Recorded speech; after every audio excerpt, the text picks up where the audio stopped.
morning. Xavier said yesterday afternoon went well. Yeah, and how about you, Ayaka? What were you up to yesterday? After we split up, Ayato went to see Udex Nervillette at the Palais Mermonia. I was originally thinking of going with him, but he said he could manage it himself. He told me to go see the sights around Fontaine and to enjoy the local culture. So I rode the aqua bus with Yoimiya and visited the opera house on Aranias Island. Yeah, you wouldn't believe what we saw there! 2 mechanical puppets that were dancing together!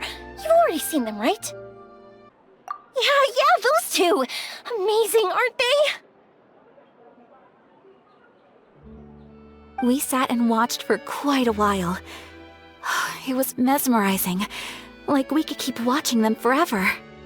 Oh, it was the same for us the first time we saw them, too! Afterwards, we went swimming at the beach! Well, diving, to be exact. It was the first time I ever breathed underwater! I held Ayaka's hand and we counted down together. 3, 2, 1, and then splash! We were beneath the waves.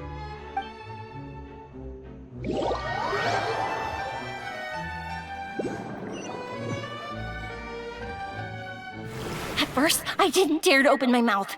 But once I couldn't hold my breath any longer, I decided to take a big breath in. Turns out the water wasn't as salty as I imagined. It didn't really taste like anything at all. Before I knew it, I was breathing like normal down there. It was an amazing feeling. Ayaka said I was too nervous and needed to loosen my grip. She got used to everything way faster than I did.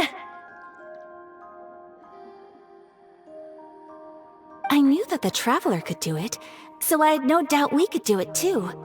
That helped me feel at ease as soon as we dove in.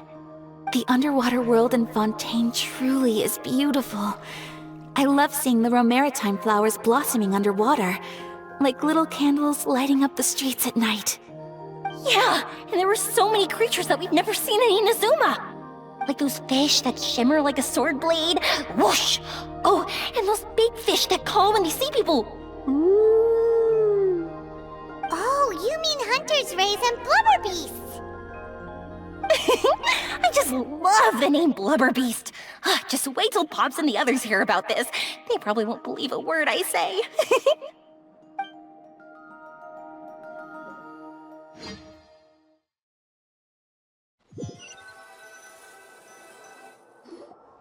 Yoimiya was down there for quite a while. It was dark before we finally rode the aqua bus back to the city. I figured she'd want to sleep in today.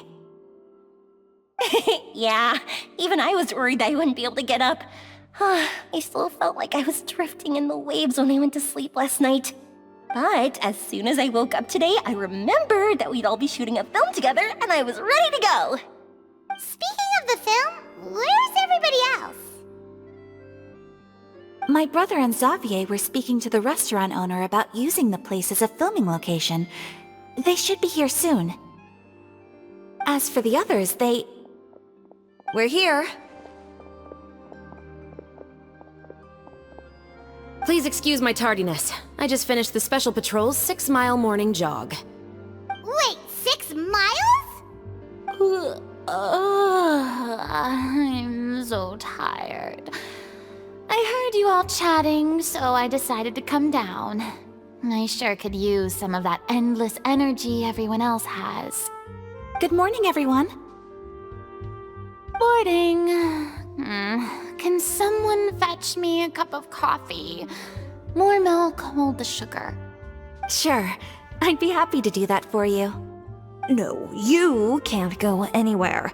Please, have a seat over here so I can get started on your makeup. The last thing I want is coffee stains on my costumes. I can get the coffee. It's the perfect job for an assistant.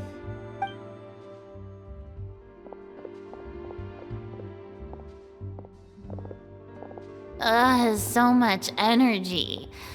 Seriously, what's her secret? Oh, Yoimiya's always like that. But you sure look exhausted, Farina. It's because you're not used to waking up so early, huh? Of course not. I spent the whole night reading the novel from cover to cover, marking sections that either need to be omitted or adapted. Wow. Paimon didn't expect you to be so thorough. Well, I was the biggest star in all of Fontaine after all. It takes more than just a pretty face to earn a reputation like that. I know how to get serious when the situation calls for it. I went all out when I was acting as an Archon, so why wouldn't I do the same for my own life? Here's your copy, Director Farina.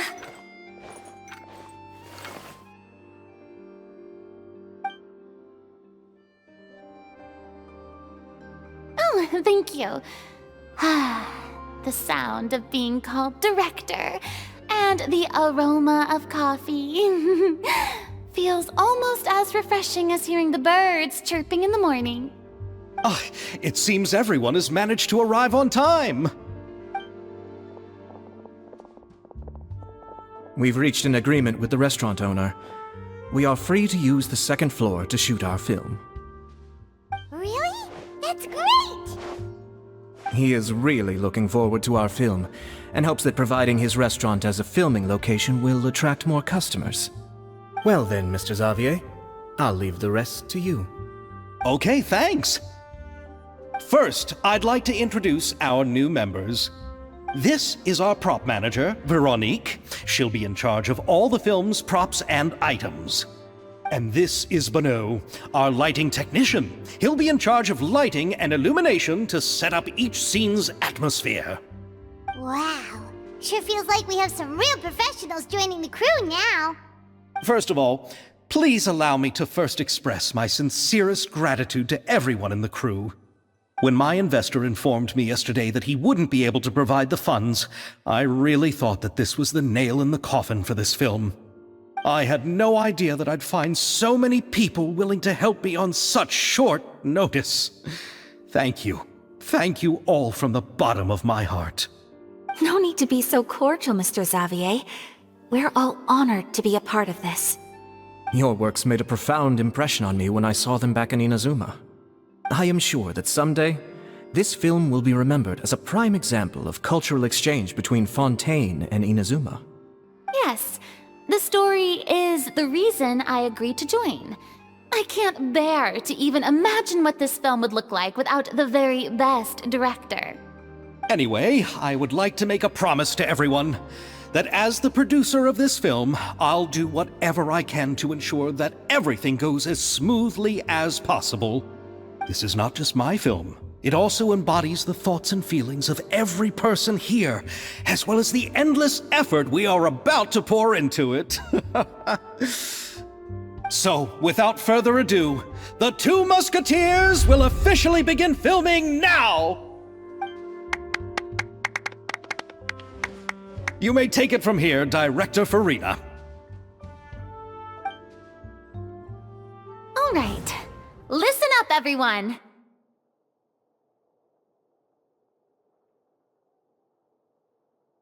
The first scene takes place when the two young musketeers are living at the Baron's home, still unaware of all that is about to happen to them. We'll need props and lighting to set the scene. Our lead actors can go get their makeup done, and extras, please take this time to go over your positions. Whoa. Seems Farina's really kicking things into gear as the director. Is everyone clear? I don't want anyone traipsing around the set like umbrella finches. All right, cameras will start rolling as soon as the set is ready. Let's make a film that'll make some serious waves in Fontaine. Not the kind of waves that drown people. I mean, the good kind of waves. Seems like she's still a bit traumatized by that. Anyway, let's go see if there's anything we can do to help.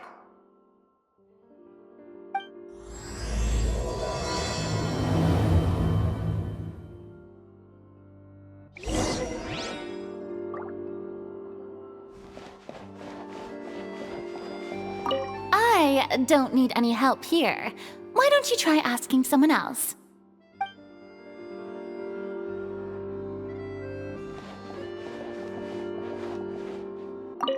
Ah, so this is what a musket looks like.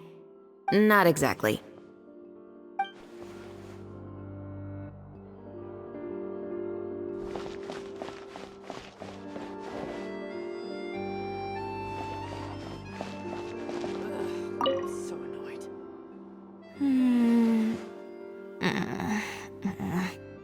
Ayaka has mentioned you to me before.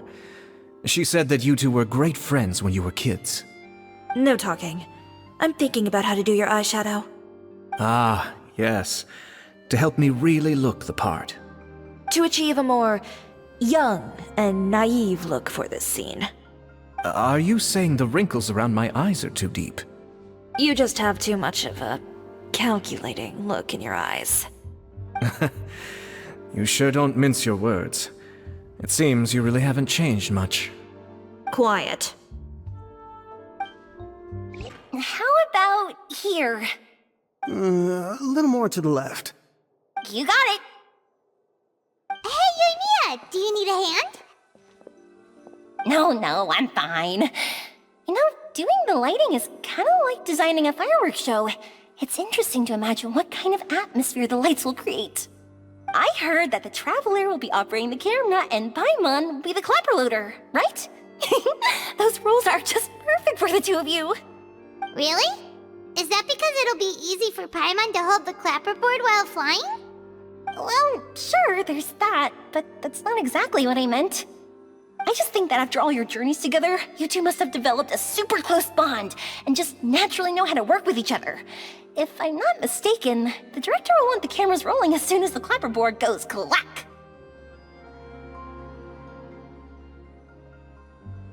Oh, I see! It's amazing to see the magic behind filmmaking. Yoimiya, we need lights over there, too. Oh, on it! I've got to get back to work. Chat with you later. Oh, it's exciting to see so many people working together to bring the film to life.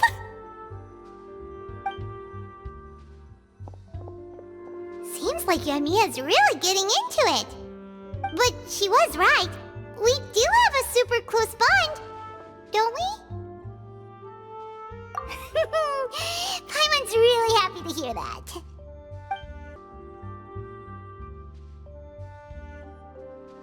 Only in books and newspapers. I made this one based on the relative shape and proportions I saw in reference images. When we're filming, some special gunpowder will be applied around the muzzle, which will help create the flash and smoke effects of a real gun being fired. Which means it'll be up to the actors to portray the recoil. That's right. The sound effects for gunshots will also be added in post-production. Thank you, Veronique. I think I know where to start now. However, the musket's gears and firing pin could still use some work. Adding some wear on the metallic components will make them appear more realistic. Also, be sure to rub the muskets with some oil each time before we start shooting. That'll give the impression that the firearms have been well maintained. Good point. You seem to know a lot, Miss Chevres.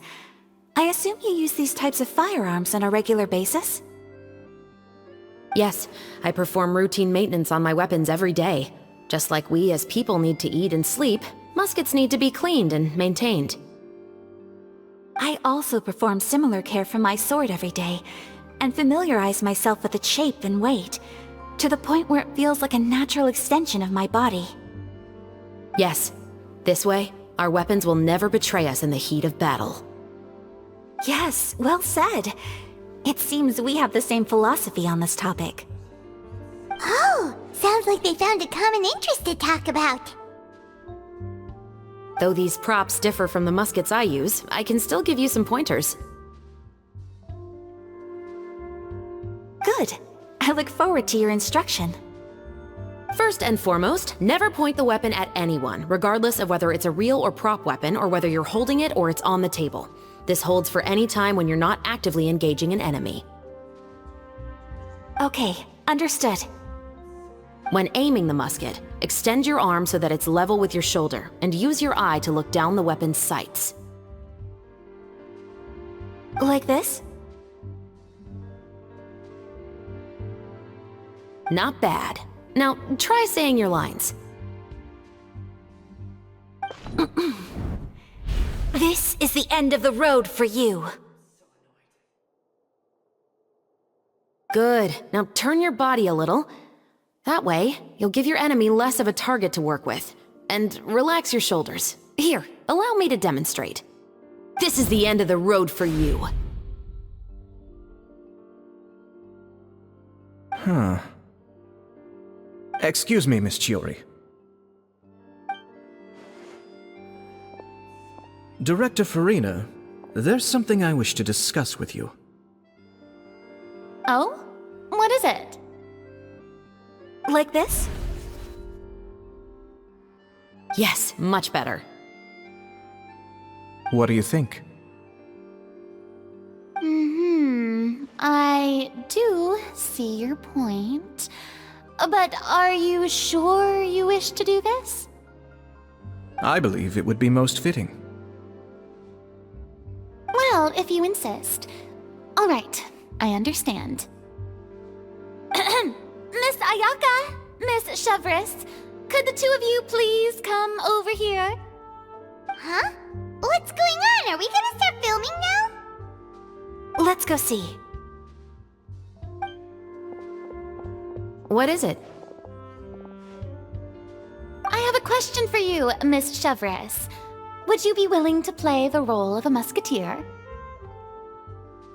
What? To clarify, I would like to turn over my role to Miss Chevres. But brother... Don't worry, Ayaka. I actually view this as a good thing. I was becoming troubled trying to set aside some time to speak to the staff at the Palais Mermonia. I would like to have some conversations about the cultural exchange between our two countries, and I've heard that the bureaucratic process here can get rather complicated. Now, I will be able to focus on my work. Besides, you also know that I'm not really one for public performances. Are you really sure? From a director's point of view, I also felt like the relationship between the two musketeers in the original story could be improved. The older brother in the story plays the lead role with his overbearing character, but this causes his character to overshadow that of his sister, and the theme of the two supporting and relying on each other isn't conveyed very well. But if we were to change the siblings to two sisters of a similar age, then that aspect of the story might come through more clearly. Also, I've seen you instructing Ayaka. That cold and dignified personality is exactly what we need for the older musketeer. Of course, even with all these insights, the decision should still be made by Miss Chevres. Chevres mentioned that she really likes the story, right? Paimon bets that she'll take the role. All right, I'll take the role. Good. It's decided then. I'll get started on making edits to the script. We'll also need to make some immediate adjustments to the lighting, props, and costumes. I have a feeling that our adaptation will be even better than the original story. You're doing a great favor for me, Miss Chevres. You have my gratitude. Don't mention it. I like this character, so if anything, I should be the one thanking you. Well, since my brother is the one who brought up the idea, I suppose there's no need to worry. Let's go, Miss Chevres. I look forward to working with you. Please, just call me Chevres.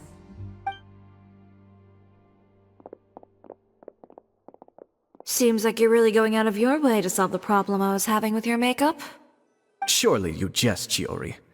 I assure you that I was mostly motivated by a desire to spend more time on formal business. Oh, come on, you really think I'd buy that? According to what I've heard from Ayaka, her brother is someone who can juggle 10 different matters at the same time. I'm sure you have other reasons for backing out. Perhaps. Ayaka always said she wanted to go out and see more of the world, just like the Traveler. But I feel that she needs not only to see other nations, but also to make some different kinds of friends. I think it would be harder for her to make new connections with me constantly by her side. I would like to give her some space. Alright, go on, spoil her some more. Ayato! It's too bad you're stepping down from the role. Paimon really wanted to see you act as a musketeer.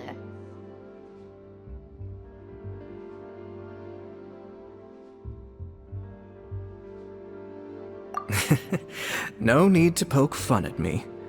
I'd wager that you also felt that I wasn't the best candidate for the role. It's a little hard for Paimon to imagine you saying those lines.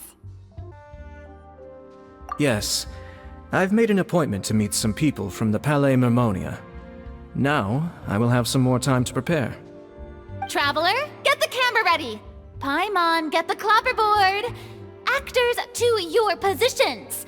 We're about to start shooting the first scene. Go on now. And please take good care of Ayaka. Yep, don't worry. Thank you. I look forward to seeing the film when it's finished. All right, now that we're all here, let me help set the scene for everyone. The first scene takes place when our two main characters are still living at the Baron's estate. They've been ostracized and verbally abused by others in the household, but they still have no idea why. We want to capture how naive and innocent they are, despite their pain. Chevres will be playing the role of the older sister, Tulip, and Ayaka will be the younger sister, Iris. Be sure to get close-ups of the main characters at the right moment. Silence on the set! Lights! Camera! Action! Let's go! Tulip, Mother's been out for quite a while now. Perhaps she went to pick some flowers on the way home. You know how she loves flowers. Iris, Tulip, I'm home.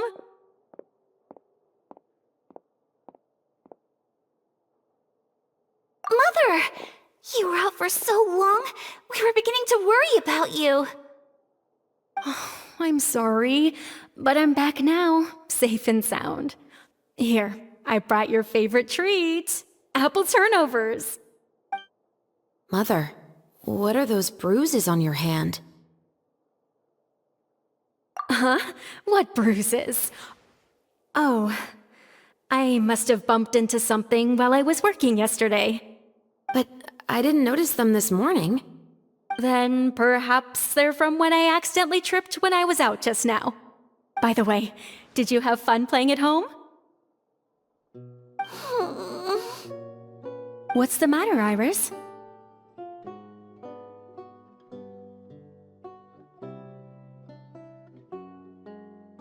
Well, we've realized that no one really wants to play with us.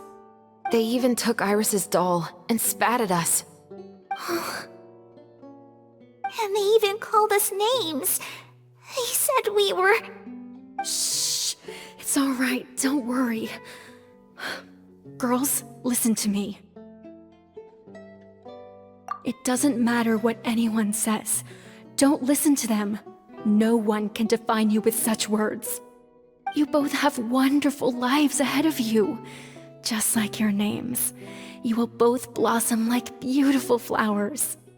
Maybe your time to blossom hasn't quite come yet, but one day, you two will bloom more beautifully than anything else. Don't let the soil you're in now ruin your future beauty. Understand? My dear daughters. And cut! Not bad.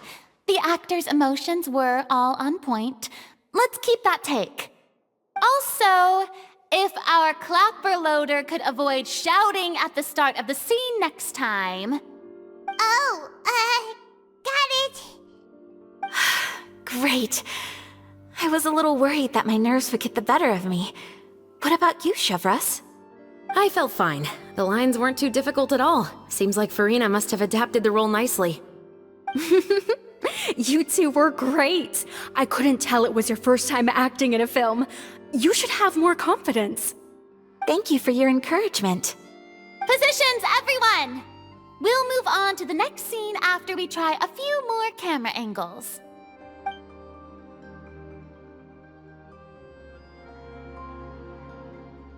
This scene is when our two characters return home, only to discover their mother has been murdered. Ready? Lights! Camera! Mother, we're back! Mother?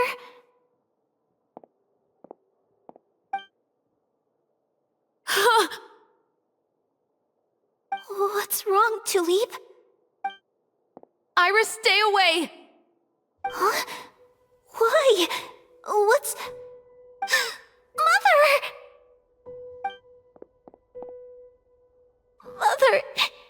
She's...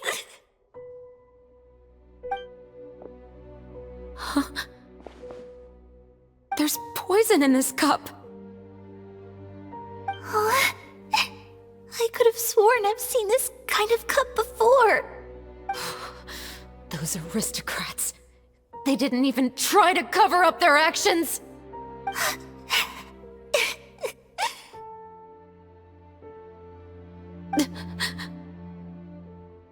Iris, we need to leave this place. Leave? But now that Mother is gone, where can we even go? Anywhere. All I know is that we can't stay in this house. But are we just going to let them get away with this? We'll have our revenge, I promise you. Just not right now.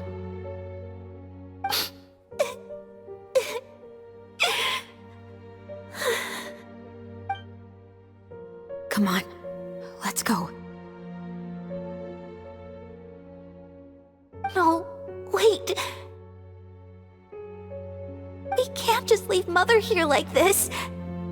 At least let me leave this rose with her. That's why we went out in the first place. To buy her this flower. All right.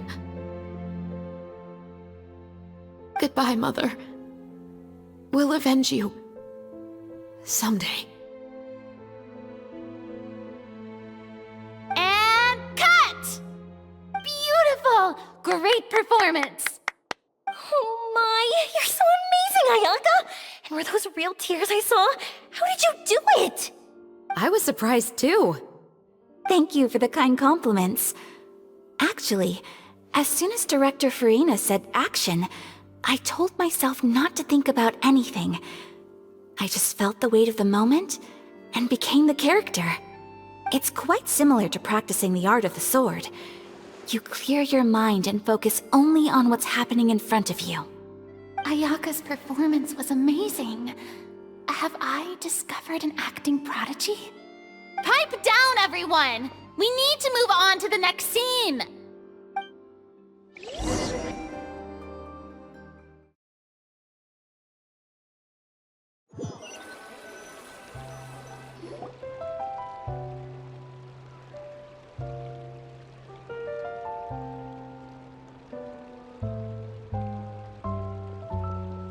Huh?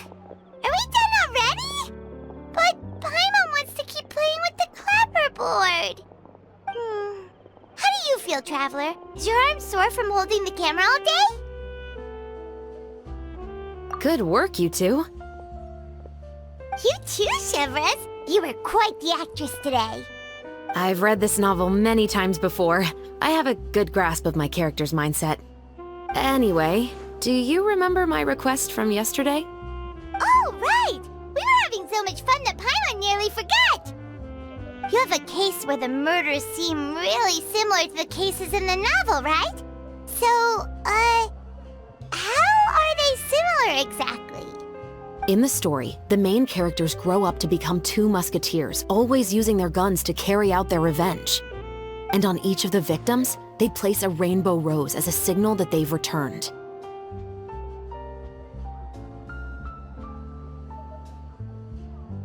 Yes, that's correct. We found rainbow roses just like in the novel. Seems like you're connecting the dots now. Oh, that does sound pretty concerning. Especially after seeing the script today. Oh, now Paimon can't stop wondering what kind of ulterior motive the murderer might have. What do you think, Traveler? You're smart. Paimon wants to hear your thoughts.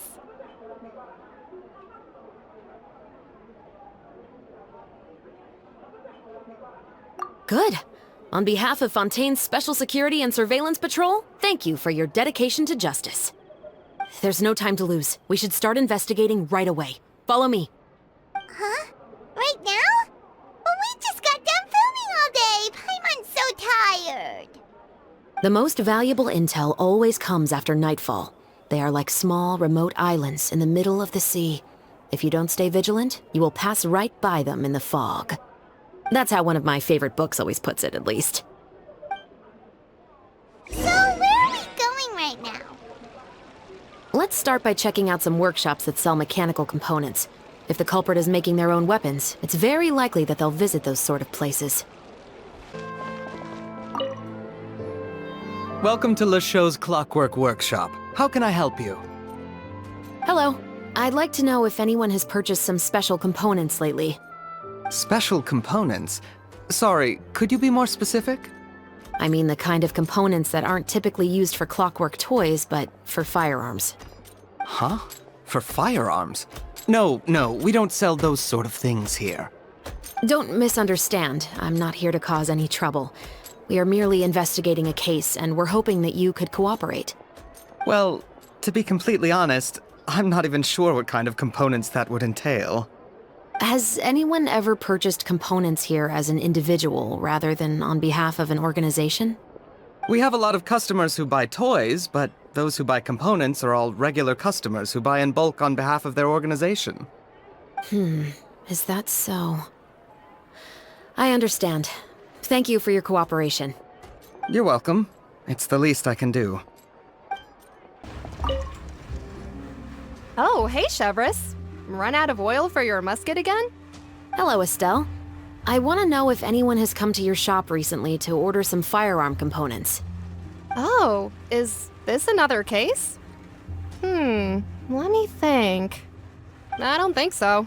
Some people have requested that I make some prop guns for the Fontanalia Film Festival, but I refused all of those requests. Oh? Why's that? Because there's no profit! I only make things here that can do some real heavy lifting. I don't have the energy to make some new molds just for the festival. Then has anybody come specifically looking for mechanical components? Well, I usually sell off my scrap to the Fleuve Cendre.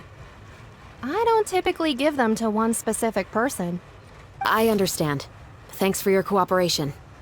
Don't mention it. Always happy to have the Musketeers' patronage. Seems like we haven't found any leads to go off yet. Yeah, unfortunately. All right, let's head to Fleuve Cendre next. Huh? Are you sure? People might not be so thrilled to see the captain of the special patrol there.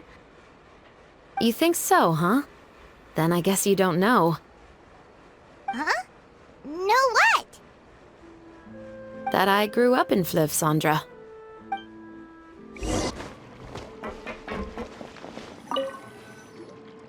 What's all this?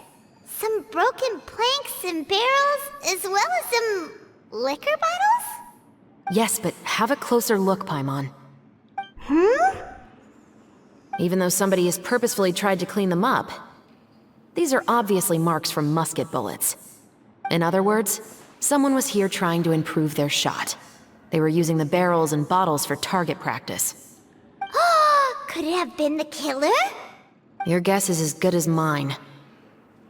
Although many people at Fleuve Cendre own guns, few hide the fact from others. And even fewer would go to such lengths to hide markings from practice shots. Anyway, let's go. There might be more to this.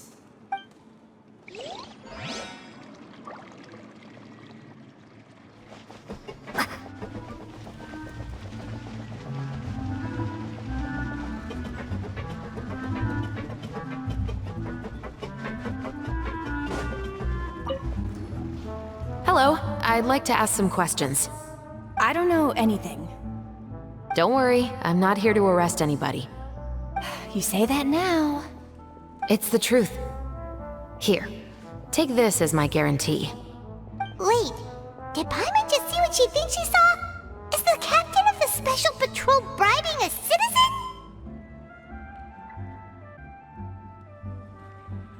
Seems you're different from the other guards. What do you want to know? Have you heard anything related to muskets in Fleuve Cendre lately? Anything at all? Muskets, huh? All I know is that about 2 weeks ago, we started hearing some loud noises at night. So loud that it's been waking me up. Were they gunshots? Possibly. It's hard to tell around here. Someone's house collapsing, a pipe exploding somewhere, it's all the same. But the noises I'm talking about definitely happened after I fell asleep. Do you know where the noises were coming from? I don't remember clearly. Is it that you don't remember, or that you need to think about it some more? You tell me. Then please, think about it some more. She's giving her even more Mora! The noises came from the end of the Southern Waterway. I came out and had a look for myself when I wasn't sleeping well, but I didn't dare get too close. That's all I know. All right, I'll take your word for it. Thanks for the pâte de fruits.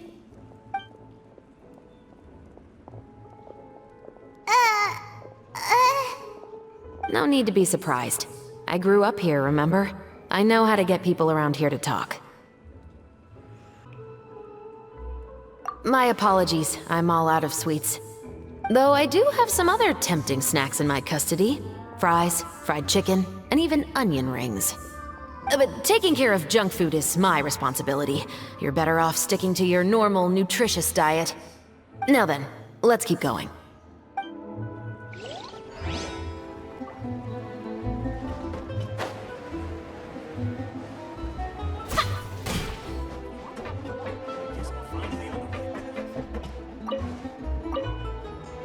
It's been a while, Tetro. Please, just get on with your request. I want to know if you've heard anybody talking about muskets lately. Information isn't free, you know. I've heard that bandits have been extremely active in the countryside recently, and they've been affecting the delivery of goods to Poisson. I can allocate some more manpower to help out with that problem. What do you say? You're still as helpful as ever. One of our men got drunk at dinner about a month ago and lost his gun.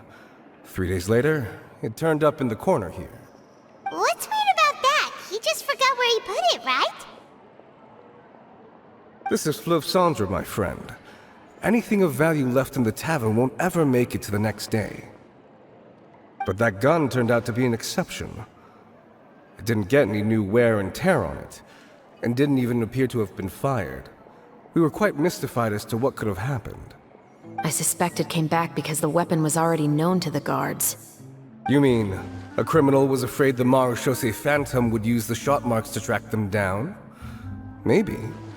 But if that's the case, the culprit really took great care to avoid getting caught. I didn't say anything about a criminal. In Fleuve Cendre, knowing who was killed is as easy as knowing what clothes you're wearing today. It's the guy living in the east side, isn't it? I've never liked him. Every time he's here, he just orders a drink and sits there with a nasty look in his eyes. So, who was the one who lost the gun in the first place? Don't bother. Even if you ask, he wouldn't admit to owning a gun to some strangers. Not to mention the captain of the Special Security and Surveillance Patrol. He's right. I know you grew up here, Chevres. Even though you're on good terms with the Spina, you've still been gone too long. Not many people know you here now, and a lot of people don't like the Special Patrol. I know. So take my advice and don't show your face too much around here. It's for your own safety. I'll come and go as I please, and I'm afraid I'll be appearing more often due to my work. All right. Don't say I didn't warn you.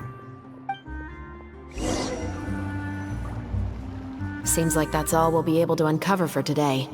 Paimon feels like we managed to learn a lot more here than up on the surface. Yes. Assuming that everything we found is indeed connected to our suspect, then their timeline was probably something like this. A month ago, our suspect found a gun and took it home to disassemble it.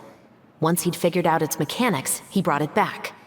In the following weeks, he used some parts to create his own makeshift musket and took it to the Fleuve Cendra for target practice.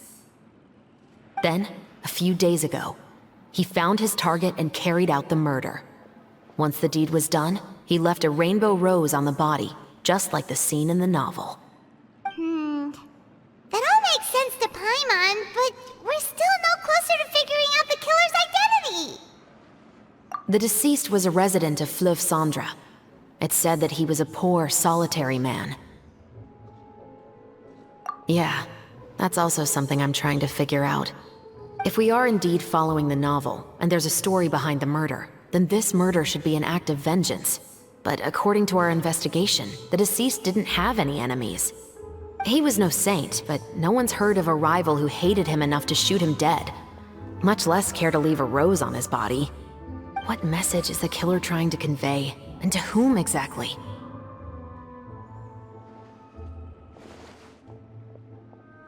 We've thoroughly investigated that possibility. He claims to have spent the whole day at the Opera House on the day of the murder, and the staff there have confirmed his account. Okay, so he has an alibi. Not only that, he lacks a credible motive as well. He has a family of his own, and both of his parents are still alive. I've looked into his records. He was adopted at the age of 6, and all the proper procedures were followed. There are also records of him at an orphanage before then. In the story, the mother of the 2 musketeers was murdered after the children turned 10. Of course, he could have changed the children's ages, but I don't want to assume anything without evidence. More importantly, I've also had a chat with him in person. He didn't seem like the kind of person who would pull the trigger to kill a man. Then, what should we do now? We have all this new information, but it doesn't help us move forward.